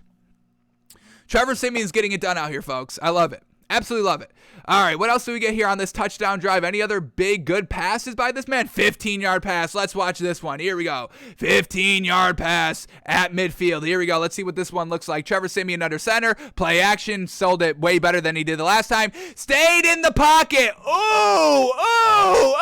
Knew he was going to take a big old hit. Let's watch Trevor Simeon get blasted right here. Stand tall in the pocket. Got absolutely blasted. And he dumped it off to Taysom Hill for 15 yards right there, wide open, hung in there to the last second. Boom! Oh my God, got absolutely blasted, folks. This man's a warrior, a true warrior, and you need that at the quarterback position. Watch this man get, boom, blasted. Woof. We see Jacoby Brissett, the backup for the Dolphins. He's so happy feet in the pocket. Doesn't want to stand tall in the pocket to the last second. No, you're getting hit before he delivers the ball. He'll just go down and take the sack. Oh, don't hit me. Don't hurt me. No. Trevor Simeon, no worries. Come on, folks. I'm loving it. Jeez. Absolutely loving this kid, y'all. Here we go. What else do we get? 2nd and 6, 10-yard pass. Let's watch this. Here we go. 10-yard pass, 2nd and 6 at the 30-yard line of the Titans. Dropping back to pass. Boom, nice little out route, nice little curl back in by the receiver. Great. If the receiver didn't bend back inside, we're looking at a 3rd and 1, still 3rd and manageable. Fantastic, still moving the ball. Confidence is building, all that. Drive results in a touchdown. Fantastic. Now let's watch these last 2 drives right here. In the 4th quarter, something's got to be done. Let's set up this. Here we go. They're down 23-12. Got to do something. 10 minutes left in the 4th quarter. Let's watch these 2 drives. How much was on Trevor Simeon? How much did they trust him? And let's see what these throws were looking like. Can we trust him to go deep? I already know we can, but let's see if we get any extra confirmation here. Here we go. Full last drive. We can go through it quickly, folks. No big deal. We'll skip all the run plays, but let's see. Was it heavy run? Was it all the pass? Let's see. Here we go. Down 2 scores. Got to do something at their own 32-yard line. Dropping back to pass. Play 1. Boom. A nice wheel route. Accurate as heck. Floated this ball. Absolutely fantastic. Running back in a little bit of a wheel route right here. Got a full step on the defender. Puts it on the money. Puts it in stride. Running back can pick up an extra 5, 10, 15 yards. Folks, what are we talking about with this kid? Air it out. These guys, so great precision and accuracy. Next play. They're going to get the defense off. Oh, my God. Do they get the defense offsides? Is Trevor Simeon with the hard count? Ooh. Trevor Simeon making the defenders come offsides. Baby, he's got it all. Ooh. Here we go. Now they're at the Tennessee Titans 30-yard line. Just like that. Drops back to pass. Boom. A strike over the middle of the field. Wide open. Getting them inside the 5-yard line. It's so great. Here we go. First and goal from the 3-yard line. Trevor Simeon is still in the game. They hand up the ball. They don't bring in Taysom Hill. Running game gets inside the 2. They pick up a yard. They say no official gain. Okay. I'll let y'all say that. 2nd and goal from the 2. Trevor Simeon, 2-step drop. Boom, goes to Kenny Stills. Unfortunately, Kenny Stills couldn't reach the ball over the goal line, so it's going to bring up Oh no, this is a penalty on the Saints. Ooh, they call a penalty on the Saints, so it makes it 2nd and goal. Trevor Simeon, empty backfield. Is he going to be phased at a 2nd and goal? Oh no, it's Taysom Hill. Okay, they bring in Taysom Hill. Okay, Taysom Hill picks up a couple of yards, makes it 3rd and goal from the 8. Do they bring Trevor Simeon back in? They do. Trevor Simeon out for play. 3rd and goal from the 8. We need a score. We need something. Trevor, can you get it done? Let's see. 3rd and 8. Here we go. Dropping back to pass. Falling away. And that is real. They say incomplete. Wow. That is close. That is close. They pick up the 1st down. There's a flag, so there's a little bit of a bailout right there. That was close as heck by Trevor Simeon right there. Man, the ball still got there. That is some great accuracy. Unfortunately, Kenny Still's foot, I believe, was out of bounds coming down. Man, but he got that ball in there. The accuracy, oh my, woof. That was great. That was great. Unfortunately, incomplete because Kenny Stills just ran out of field in the back of the end zone here. More plays. Tries to dink it down there. Trevor Simeon on 1st and goal. Unfortunately, incomplete. 2nd and goal this time. We get Trevor Simeon in. We do. Under center. Hand off the ball. Doesn't go. Next play. 3rd and goal from the 1. Trevor Simeon in the game. Here we go. Everything rolling out to the right. He has to just throw it up. There is nothing open. But once again, he still gave his receiver a chance right here. There's really nothing to go here with the ball. But, you give this man a 0.5% chance to get that ball. He caught it, unfortunately, once again, out of bounds. But overall, it's stalls for the field goal. But still, some great throws right there. Tighten some things up in the red zone. Work on that. But once again, they're bringing Taysom Hill in for a lot of the red zone. So Sean Payton not giving Trevor Simeon all those kind of reps in the red zone, kind of hurting him a little bit. And then on this next drive, here we go, the touchdown drive, potentially to tie the game, down 8. Here we go. 1st and 10 from their own 30. Down 8 points. 3.5 minutes left. First play. It's Trevor Simeon going deep. Getting it into the 50-yard line to who? Who do you trust? Marquez Callaway. Accurate right before the safety can make a big hit. There's a flag that I don't really agree with unnecessary roughness. Picks up an extra 15, and now they're at the Titans' 34-yard line. Here we go. Trevor Simeon dropping back to pass again. Going deep, and oh man, just threw a jump ball to Marquez Callaway. Once again, where only the receiver can go up and get it. There is no chance at a pick, no chance at a pass breakup. It's testing and utilizing your weapons, folks, which we talk about all the time on the show. Trust your weapons. I don't care if you're losing. I can still buy you if you're trusting your weapons accurately, and Trevor Simeon is doing that. They set up a screen right here. It's accurate. Able to kind of get an extra couple yards because of the accuracy. It sets up 3rd and 5. Who do you trust on 3rd and 5? I trust Trevor Simeon. Let's see who Sean Payton trusts. Dropping back to pass, Trevor Simeon. Plenty of time to throw, and boom, comeback route. Wide, right on the money. Open, boom, sees it, delivers the ball, stands tall in the pocket. What is Sean Payton seeing that you're not trusting this man to air it out like 50 times a game? Mason Rudolph aired it out 50 times a game, and we're not having Trevor Simeon air this ball out 50 times a game. What are you, absolutely out of your mind? I don't care if Trevor Simeon sets the record for most passing attempts in an NFL game. I would endorse it. I would not even run the ball. I don't even care if we have Alvin Kamara. I don't run the ball with Trevor Simeon, folks. They run the ball here. Bad decision. Only picked up 2 yards. We get 3rd and 8 here, folks. 3rd and 8. What do you do on 3rd and 8? You drop back with Trevor Simeon. A little bit of a dink down right there to set up. Oh, man, he still almost got there. I think they're going to bring this up 4th and 1. What do they do? Oh, no, penalty. Knocks him back. 3rd and 13. Once again, in the red zone. All these penalties. We just saw it on the last drive. Is that going to phase Trevor Simeon? Then you don't know Trevor Simeon if you thought this was going to phase the man. Here we go. Dropping back to pass. Cool, calm, collected, accurate as hell to who? Marquez Callaway. Focus Marquez Callaway the entire game, please. Why is he not your wide receiver number one, Sean? Do I have to take over the offense here of New Orleans? I think I do, folks. What a great touchdown. Now they still are down by 2, and why don't they pick up this 2-point conversion? Because there's a penalty here that backs them up 5 yards. They were going to use Taysom Hill at the 2-point conversion from the 2-yard line, but they go off sides, have to back up 5, and now it's 7 yards, folks. 7 yards for the 2-point conversion. Trevor Simeon dropping back to pass, floats it up, and it's right in the hands, folks. It is right in the hands. It is right in the hands of the receiver. We don't get a good look right here. Let me see if I can bring it up quickly. It was perfect accuracy, folks. It got through the defenders. Let me see if I can bring this up quickly here because there is a lot of replays. 116. We can fast forward a little bit here, folks. Here we go. Let's get to 116 just to watch once again, the sheer accuracy by Trevor Simeon, folks.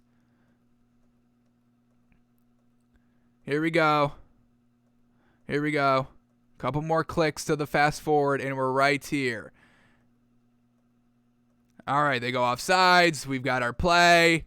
Here we go. Let's watch these replays here. They don't get it. Unfortunate. But there's a great angle, folks. It's coming up. Here we go. Great angle of the ball literally right at the fingertips. Here we go. Look at this. Look at this. Falls. Defender right there. Ball in the receiver's hands, folks. It was there. It was there. It was there. It's a tough catch. Don't get me wrong. I'm not blaming this all on the receiver right here. It's a tough catch. Defender made a good play at the ball as well. But overall, the opportunity was there. This angle right here, I think, truly shows it. Here we go. Just bam. Right in the hands of the receiver, folks. Man, oh man. So what is holding this offense back? I don't get it. It's not Trevor Simeon. It's obviously not Trevor Simeon. I think it's the play calling. Let this man air it out. Believe in this man. Go deep. Use Marquez Callaway a ton more than what you've been doing. We've been clamoring for Marquez Callaway with Jameis Winston. Of course we're going to be crazy about Marquez Callaway with Trevor Simeon because Trevor Simeon's got the big arm and the accuracy. So I don't know what the Saints are doing, but if they want to make the playoffs here, which they still have a good chance at doing, they're 5-4. Let's see where these standings are. Let's get everything refreshed here. Let's go to conference, and this the Saints team is number 1, 2, 3, 4, 5, 6 in the NFC. So that's for a playoff spot. So 5-4. Still a lot of 4 or 5 teams, so you've got to compete. It's not like you've already got a wild card spot locked up. You've got to go out there and earn it, and you got to open up the offense with Trevor Simeon. That's all there is to it, folks. We've seen enough. Trevor Simeon's got a big old stamp of approval by us, and we've got to see this man every single play, every single week. Let this man throw the ball 80 times a game. I do not care. Alrighty. We're going to skip this one for now. We'll come back to this one if we have time. It's not that pressing. We're going to watch Hard Knocks tonight. I believe the new season starts tonight. I believe it's tonight. Maybe it's next week. Whatever it is. I think it's tonight. But for this Colts team, we got to watch Carson Wentz because there's no reason why this Colts team should be 5-5. The running game is great. Carson Wentz is holding this team back. 22 completions for 180 yards, and they went toe-to-toe with the Jaguars. That's not a good look. So we'll watch Carson Wentz when we have time, but it's not pressing. We know he's not that great. We're not really that concerned. We were just going to watch it here because the running game was so gosh dang good, but Carson Wentz still only put up 23 points. Trashly. All right, so let's go to this Patriots team because who do we got to watch this week, folks? Ramon Dre Stevenson. We wanted to see something great out of this man this week because no Damian Harris, so he was running back number 1, and he definitely showed out. So we're going to watch Ramon Dre Stevenson's best plays, and then we're also going to watch Mac Jones' best plays because now Mac Jones is in the national spotlight, folks, big time. We've got Tyrann Mathieu, the safety for the Chiefs. Yes, the Honey Badger. Safety for the Chiefs kind of coming out and saying, hey, respect Mac Jones. This man could play. Y'all thought he would be a bust. We did as well. We apologize. But Mac Jones has truly been coming out, and now everybody's got him on their radar in the national media. Everybody's saying he's the best quarterback in this draft class, which we do agree with. But let's see, is it truly deserved? Is it right? Is it wrong? Was it just wide open passes that he was delivering? So we'll take a little bit of a look at how he was looking at his best throws from the week. But let's start here with the ground game of Ramon Dre Stevenson. He had 20 carries, 100 yards, 2 touchdowns, 5 yards a carry. What more do you want? Sheesh. So this is a great game. He didn't fumble the ball either. Fantastic. That's what happened with him. He fumbled the ball game 1. Truly unfortunate. Fumbled the ball here, game 1. Here it is. He only had 1 rush that game, and he fumbled it. How unfortunate. Then it wasn't really a big part of the offense because you fumbled on your 1 attempt. But now these last 2 weeks, since he had to really step it up because of Damian Harris, and he did it. So here we go. 2 minutes, 21 seconds of watching Ramon Dre Stevenson. Here we go. First run right up the middle, down 7-0. 2nd and 5. Easy peasy, folks. Sheesh, easy right there. There's actually a play I want. I already beefed it. There's a play I wanted to watch where Ramon Dre Stevenson gets absolutely smacked in the hole right here. And this was on the first drive. He gets smacked in the hole, has to get settled for the field goal, but it doesn't phase him, folks. It doesn't phase him. But let's just get back to the highlights here. We don't need to see him getting smacked by the Cleveland Browns defense. Here we go. 1st and 10. Defenders not able to bring this man down. This is why we love Ramon Dre Stevenson, folks. He's fast. He's strong. He's powerful. He doesn't go down. 2 defenders right there, a 3rd defender, and he still gets like 12, 13 yards on 1st and 10 for another 1st and 10. Never seeing 2nd down. Here we go. 1st and goal from the 5-yard line. Of course, you're going to trust Ramon Dre Stevenson. A nice little pitch. Patient running here behind these blockers, waiting for them to get set up, and he goes in for the touchdown. Let's watch this one more time. The patience right here, the cutback inside, following your blockers. He basically goes in untouched. He gets touched as soon as he kind of gets to that goal line, and that's a touchdown here for the Patriots. They take a 7-point lead, and he's ready to keep rocking here. Here we go.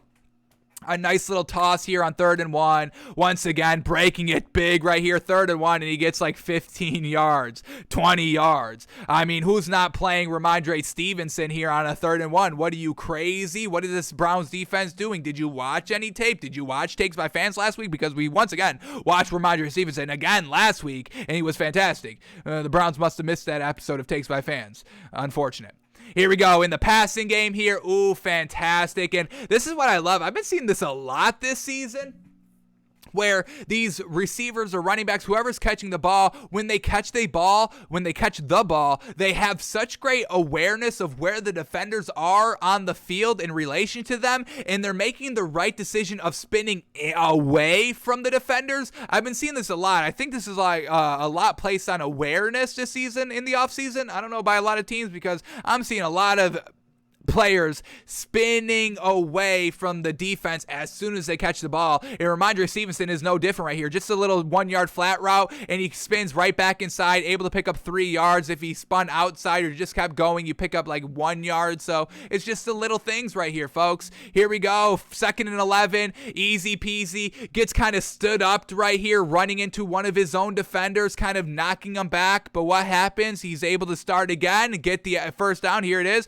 Running into his own guys, start again, pick up an extra 7 yards right there after being 100% stopped, no momentum going forward, able to bring it back up 7 extra yards. Fantastic. Another 1st and 10 right here. Here we go. And this is what's so great about Ramon Dre Stevenson as well. Well, this is a screen that's very, very good. It got 8 yards, but running on 1st down, I mean, it could be bad because if you only pick up 1 yard, now you're looking at 2nd and 9. But with Ramon Dre Stevenson, you really just get another 1st down, or you make it 2nd and short. I mean, what a great powerful runner right here. And here we go, back inside the red zone, 1st and goal. Last time they did a pitch to the left. This time just go right up the middle. And that's what he does. 2 yards, touchdown, big, strong runner, no problem. Celebrate, young fella. 2nd touchdown of the day. Absolutely fantastic.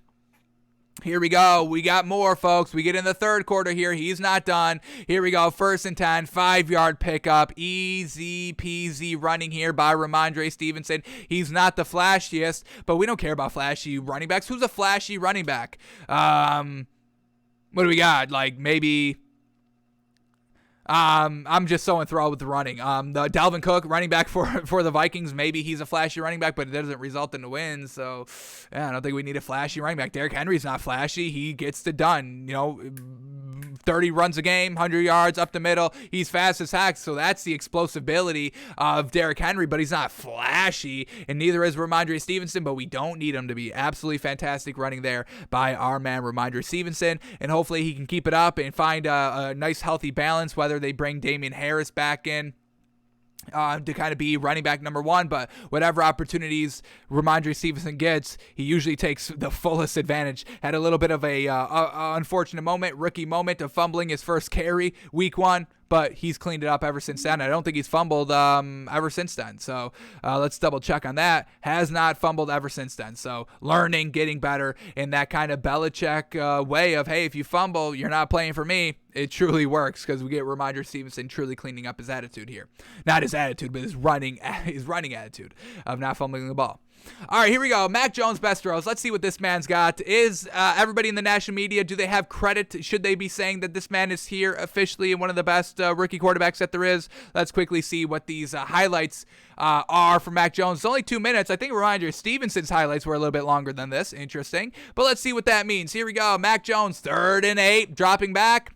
Boom, wide open on 3rd and 8. Fantastic. Fit the ball in exactly where it needed to be. Picked up the first down, threw it to the marker. All that was very, very good. And when we're talking about, Mac Jones, we're not talking like he's a Tom Brady or one of the best quarterbacks in the league. We're talking about him as, the best rookie quarterback so far this season. So when we're saying everything's great and fantastic, don't mistake like we're talking about him at a level that he's not even should be mentioned at, folks. So once again, have to take everything into account here. We talk about different players differently because you have to. I don't think that's a weird thing to do or a crazy thing to do outside the realm of thinking. All right, here we go on 3rd and 6. A nice throw here. These seem to be a little bit high and maybe behind. Let's watch this one more time. 3rd and 6, trying to pick up the first down. A little high, a tad behind, but overall, it's great. This is a really good throw right here to pick up the first down at the marker. Fantastic. Here we go, 1st and 10, across midfield, play action, plenty of time to throw on the run, and boom, makes the right decision, picks up 10 yards, first down, boom, boom, boom.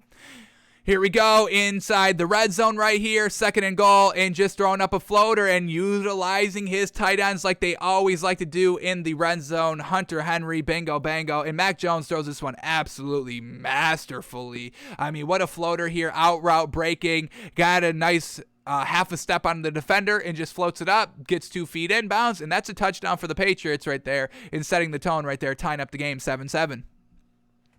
Alrighty, up 14-7 now, 3rd and 5 at their own 32-yard line here. Can Mac Jones pick up a 3rd and 5? We've seen him do it a couple of times. Let's see if he gets it done here. Dropping back to pass. Plenty of time to throw, and watch Mac Jones right here. This is so impressive. Holy cow.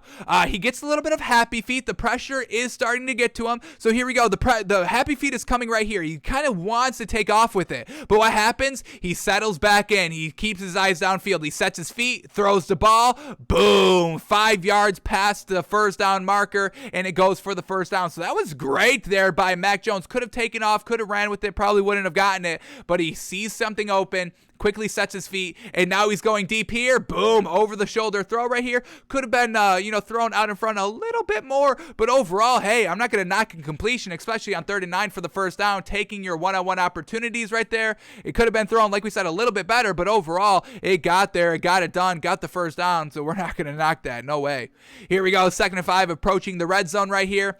Plenty of time to throw, and then a nice strike. Ooh, double coverage, but where only the receiver can get it, giving your receivers a chance to make a big play on the ball. Mac Jones, I mean, what a ball. Oh, whoa, that's a fantastic ball. Tight ass spiral, exactly where it needed to be, high and away from everybody else, trusting your receivers.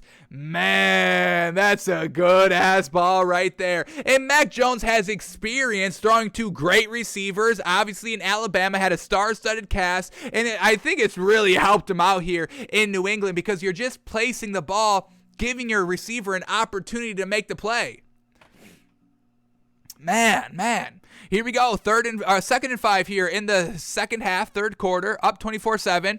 Going deep, And boom, once again, the accuracy is really gosh dang good here by Mac Jones. And that's where Trevor Lawrence lacks a little bit. He's got the big arm and usually makes the right decision and the right read. But, throwing all those picks, making the bad decisions on third down, it's really just Trevor Lawrence needs to clean up the accuracy, and Mac Jones' accuracy is really, really, really good so far. Oh, big ol' accuracy right there. Over the middle of the field here in the red zone for the touchdown. Easy peasy for Mac Jones. If you're going to give the receiver that much room, look at that window, and he puts it absolutely on the money. I mean, he's getting it done, folks. I think he does deserve all the praise of being highly recognized in the national media, even though he's a young quarterback and all that. A lot of people are even comparing him to young Tom Brady, which I don't know. It feels wrong saying that, so we're not going to officially declare that, but he's really great for a rookie. He's a perfect fit for this Patriots team and offense that is all about a fit, and they've got one with Mac Jones. They're 6-4. They're top of the AFC East. They're ready to make a push for that division. They're ready to make a push for a big old playoff run. And I mean, could you imagine if Bill takes a rookie quarterback to the Super Bowl and wins? Then we go from Tom Brady being, deserving all the credit because of what happened last season, and that shifts right back to Bill being 50-50. So, and maybe even more. I mean, a rookie quarterback to the Super Bowl. When was the last time that has happened, folks? Come on. I mean, that'd be super impressive. So, Mac Jones deserves the recognition. He's playing smart football, and smart football results into wins, folks. He only went 19 of 23 for only 198 yards. It's not like he's slinging it and airing it out because he doesn't need to. That's not his game. That's no rookie's game, really. And he doesn't even have that many. There's no A1 tier 1 pieces. I'm not knocking these Patriots receivers, but Kendrick Bourne, Jacoby Myers, Brandon Bolden, Hunter Henry, the tight end. I mean, he's not even an A1 tier 1 tight end. I mean, he's not Travis Kelce. He's not Darren Waller. He's not Kyle Pitts. He's Hunter Henry. He's good. He's solid. He's tier 2, top tier 2, no doubt. But there's no tier 1 weapons. Nelson Aguilar and N'Keal Harry. There's no tier 1 weapons. And Mac Jones is playing like these are tier 1 weapons like he was playing with at Alabama. So big credit to Mac Jones. Big credit to Ramon Dre Stevenson. And once again, credit to the legend, Bill Belichick, of getting it all figured out again.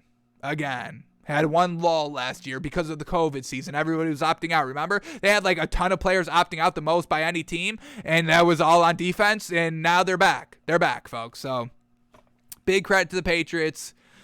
Credit to everybody. I mean, who doesn't deserve credit here? I give credit to everybody. Credit everybody on the Patriots. Big time Ramon Dre Stevenson. Maybe he deserves the most credit, but we'll digress on that.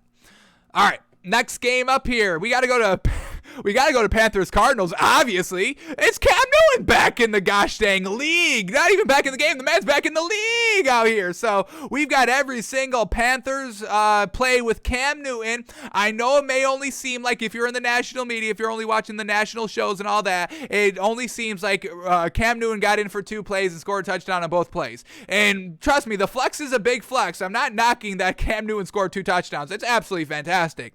But we've got all the plays queued up here. He had 4 passes, 3 runs, actually 5 passes. 1 got called for a penalty. We'll also watch that one. But we're just seeing he's going to probably be starting this week. And we're going to save our ultimate reservations on Cam Newton, and we'll definitely break him down this week when he has a full body of work. But let's just get this kind of hype video. This is a little tease of Cam Newton. Get a little hype from him. Can we get a little hype from him? Got a lot of passes, got a lot of runs. Was the everything besides the 2 touchdowns absolutely garbage? He's got us believing a little bit. Let's see how much hype we should be having on Cam Newton heading into this week, where he will probably be the starter. You're not going to start PJ Walker. I mean, PJ Walker didn't really do anything great. He played great game managing football, and once again, his first game was good. Now PJ Walker will probably flounder in game 2, like Colt McCoy, like Mike White, like everybody else does. So PJ Walker did what you needed to do for this game. Once again, the Panthers defense made a lot of plays. Colt McCoy made a lot of not great plays that set PJ Walker into some nice circumstances. Same thing with Cam Newton. But let's watch Cam Newton, baby. We got all the plays queued up here, so let's go to the first drive where it results in a touchdown, because Cam Newton's one and only play here. 2nd and goal from the 2-yard line, 0-0 game, looking to be the first score. If you had Cam Newton scoring in this game, congratulations, you probably made a lot of money. If you had Cam Newton scoring twice in this game, once again, congratulations, you probably made a lot of money. But if you had Cam Newton scoring the first points in this game, I mean, you're probably a billionaire right now. Jeez Louise, so much money. I don't even know if that's a prop, but if there was, the odds were probably great. All right, so here we go. Cam Newton, 2nd and goal from the 2-yard line, first play, and it's just a quarterback run, and this is vintage Cam. This is vintage Cam right here.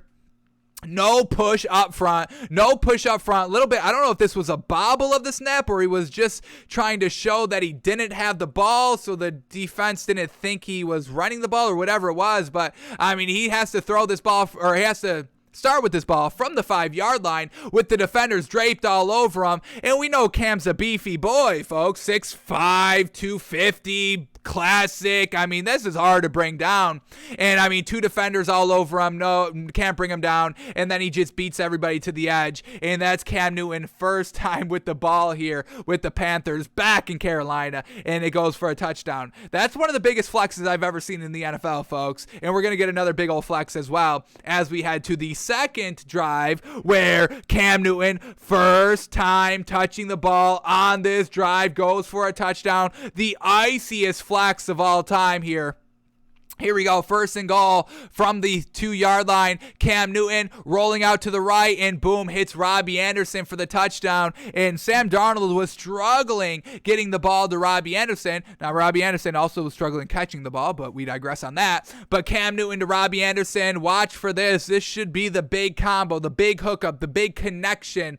If Cam Newton could be a real serviceable quarterback for this Panthers team this year, it's going to be to Robbie Anderson. And he throws it good here, not great. We see him just kind of throwing. It's a little bit too much inside. You really shouldn't be throwing it this much inside when you got all that outside to work with. Luckily, the defender wasn't playing the ball, so overall, still a little bit of concern there. But overall, I mean, it's Cam Newton. He was here for like 4 days. I mean, overall, we're not knocking Cam Newton here. We had no viability in Cam Newton once he really the start of this season, before he got cut in the offseason and all that. We had zero viability, zero believability. We were 100% out on Cam Newton, but he got me back in, folks. As soon as they get me out, they pull me back in. Cam Newton's got me pulled back in, folks. Kind of good. I think I'm like 20% on Cam Newton, which is the highest percentage we've been on Cam Newton for the last 2 years, folks. Alrighty, so a good touchdown here. Cam Newton, once again, ultimate flex, iciest flex of all. Reporter asking how much of the playbook you know, and he turns and says 2 touchdowns worth. I mean, that's just so flexy, so icy flexy. It may, like, when we do new canvases, I don't know if we're going to do, I may do a new canvas. I think I will. It really is going to depend on what Cam Newton does this week. If Cam Newton can get it done, I'm saving the picture. I've got a picture all saved for a canvas if we need to go to this, but it's the I'm back picture. This is going on a canvas, folks, if Cam Newton can show out. Even if he doesn't show out, this is one of the best, once again, iciest, flexiest performances I've ever seen by Cam Newton, and it's got to be respected on our wall over here, because our wall over here, overall, it's not the greatest. We have Derrick Henry. I don't know if we cursed him, and if we did, I will quit the show because I can't curse this man ever again. I mean, this is the ultimate disrespect if it was a curse. And then we have Saquon Barkley. Once again, maybe another curse. He's also a little injured this year. And then we had Aaron Rodgers, who the whole COVID controversy, public enemy #1 in the entire world. So hopefully we're not have a little bit of a curse on our hand over here. But overall, Cam Newton, folks, fantastic. But we still got more, folks. So first 2 plays, 2 touchdowns, fantastic. But he played more than that, folks. He had 4 passes and 3 rushes. So let's see what these were looking like. Here we go. Next pass comes on the 3rd drive right here. 3rd drive, we get a pass, 356. We can cue this up. Here we go. Passing complete. Cam Newton passing complete. What are you talking about? He doesn't do this. What? Here we go. At the 50-yard line, up 14-0. Cam Newton in the game. 1 step. And once again, behind the accuracy. We just saw a little bit of an accuracy problem with Robbie Anderson, even though it went for a touchdown. And once again, he just didn't really set his feet. And this is it's just a slant route in the middle of the field, and he threw it way behind the defender. So the accuracy is still a little bit of a question mark with Cam Newton. We're giving him the benefit of the doubt, but if we see a problem here this week, it shouldn't be like crazy. It shouldn't be like, what? Cam Newton's inaccurate? What? We've never seen this before. Well, we just saw this week, so I'm all for getting big on Cam Newton. I'll let everybody get big on Cam Newton. This is a great story. It's great, but let's like temper down expectations a tad. Let's temper down. I think that's perfect. Let's temper down expectations a tad. It was a great day. It was a great game. We can always go back to this game and be like, what a performance. But let's not get carried away like he's gonna return to like MVP level Cam. Let's temper down a tad, folks, a tad. All right, and then we got another play here by Cam Newton here. I believe this is a run. We get a run? We get a pass here. Here we go. 3rd and 2. Cam Newton back in the game. 14-0. Still same drive. They're at the Cardinals 24-yard line. Here we go. Can he pick up a 3rd and 2? It's just a screen pass, and this is nothing on Cam Newton. This is a good ball here by Cam Newton. It's an accurate strike on a screen pass, and that's all you could ask for. Accurate strike on the screen pass. That's all you could ask for, and Cam Newton delivers. And this is what this Panthers team could potentially be now. What we wanted to really see out of the Bills is a lot of screens, a lot of kind of getting the ball out to your playmakers quickly, and utilizing, the quarterback's running game like Cam Newton obviously does. He's a better runner than he is a passer. So overall, that drive stalls right here, and they have to kick a field goal. They go up 17-0. Alrighty, next Cam Newton, he plays nothing in the second quarter, and then he gets back in the game in the third quarter. So here we go. Third quarter, 8:20. We get a what? We get a pass here. Ooh, pass completion by Cam Newton. Here we go. Let's see if it was accurate. Here we go. Up 23-3. At their own 35-yard line, and it's another screen pass, and once again, it's accurate. It's a nice sling, fantastic, goes for 8 yards. So this could potentially be what we're getting from this Panthers offense. Quick, you've got Christian McCaffrey, Cam Newton, the read option, all that. You've got some nice receivers, so they can get open on the screen game, all that. And once again, just Cam Newton with his legs, folks. Should tie it all together. All right, and then we get another pass. He goes back-to-back passes here by Cam Newton to get a nice little rhythm. We actually go back-to-back-to-back, 3 straight. Do I have all those marked? I do have all those marked. Back-to-back-to-back plays. So first pass was a screen pass. Then we get a read option where he keeps it, and he dives 2nd and 2 for the first down. And then what do we get? So we're getting this is what whoever's game planning for the Panthers this week, just watch these 3 consecutive plays because this is it, folks. This is the Panthers offense, the new Panthers offense. Here we go. And then it's just a straight drop back here. He's going to air it out. Ooh, and it gets a pass interference. It's incomplete, but he's going to more here, and we got to go back here and skip the play. But this is a decent throw. We're going to count the yards. Once again, Cam's arm has always been a little bit of a question over the last couple of seasons here.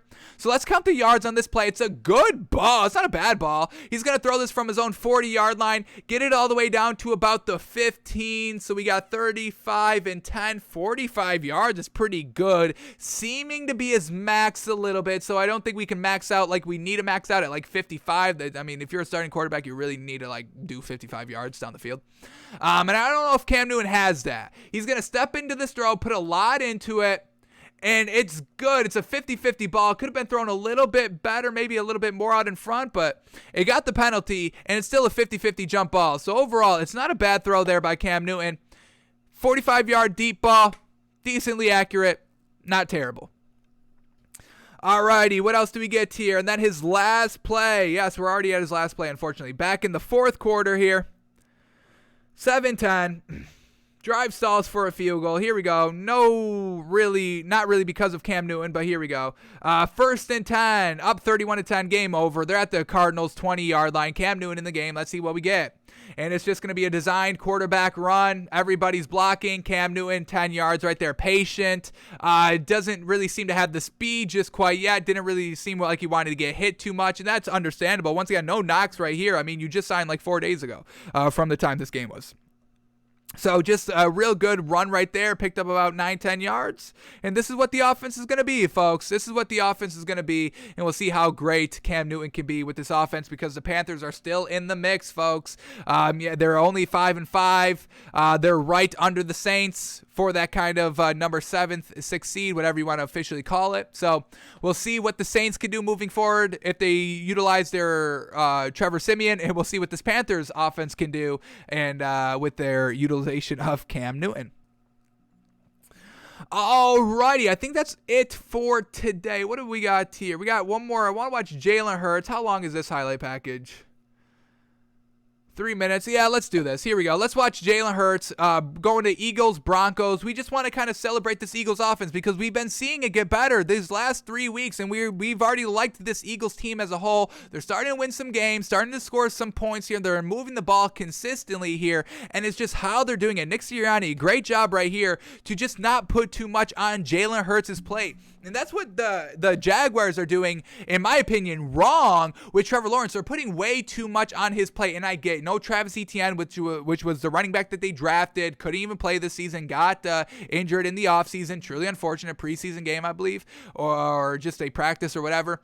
And then you just don't have that really great, and then who was it, James Robinson out for a couple weeks, so I get you didn't have this great running game, but still, you're trying a little bit too much here with Trevor Lawrence. And what they're doing here with the Eagles, Jalen Hurts threw the ball 23 times. Jordan Howard ran the ball 12 times. Boston Scott ran the ball 11 times. So between running backs, 23 rushes, with the quarterbacks, 23 throws. And then Jalen Hurts also ran 14 times. I mean, this is a part of his game, a reason or a way that kind of Matt Nagy is not letting Justin Fields utilize his whole package of what he is. Nick Sirianni is truly doing everything right here, and he gets a big old thumbs up, seal of approval, green flag, silver lining, whatever you want to call it. He's getting all that from us here, and we've been saying that this Eagles team was the best 3-win team.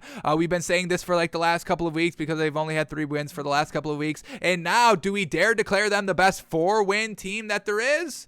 Who do we got as 4-win teams? I don't really want to spend too much time on this. 4-win teams. We've got the Broncos are 5 wins and the Dolphins are 3 wins. So nobody in the AFC has 4 wins. And then in the NFC, we've got the Vikings at 4 wins, the 49ers at 4 wins, the Falcons at 4 wins. They're better than the Falcons. I don't know if they're better than the Vikings. The Vikings have just found their stride, and we think they're going to turn it around. We'll talk about that more tomorrow. And then the 49ers, I don't really know where to put them. I would say they're the same as the 49ers, maybe a tad better. But yeah, I mean, they're definitely the best 3-win team. Now they got 4, upgraded themselves a little bit. Unfortunate. But overall, this is a good emerging team. So here we go. Jalen Hurts, let's shout him out here. Best plays from his 2-touchdown game. First one is just a run. I mean, this is a real athlete, a true dual threat quarterback, folks. Nice read option right here. Made the right read, and he just hits the edge right there, catches it, first down, 10 yards, all of that. Smartly gets out of bounds, doesn't try to do too much. Here we go, 2nd and 12, dropping back the pass, set up screen. It's accurate. Once again, just there's so much. It's not just Jalen Hurts on this team, and it shouldn't just be Jalen Hurts. It should never be a young quarterback all by himself. Even with the Patriots, it's not Mac Jones. Yeah, Ramon Dre Stevenson. With the Dolphins, it's all Tua, and we're seeing how that's going. Everybody wants him burned on a freaking cross for some reason. In Jalen Hurts out here, it's not all him, and he knows this, the team knows this, and they're winning games and getting better, and the offense is progressing every single week. The Dolphins' offense has not been progressing for the entire year, folks. Here we go. Jalen Hurts rolling out to the right, smartly throws it, and he throws on the run. It is so accurate, folks, right here. Nowhere really to go with this ball. Pressure coming at him, and he delivers it accurate as heck. I mean, that's a Patrick Mahomes-esque type of throw here, and he's out here making it. Yeah, a replay from the back angle shows it absolutely beautifully. I mean, that's what we're talking about here. Here we go, 2nd and 18. Play action, steps up in the pocket, just dumps it down right here. Okay, probably should have taken this one in the, unfortunately, we can't just take these plays in the All-22. I don't even know if is the All-22 up for this game? Oh, it is, okay. So that would have been a play to kind of look into, but that's not what this is. We just want to see this offense moving the ball and how they're moving the ball because it's winning games, it's being competitive in games. We'll get to his accuracy and is he making the right reads, all that a little bit later, but this isn't the offense isn't focused on his passing. So we don't need to be concerned with that just quite yet.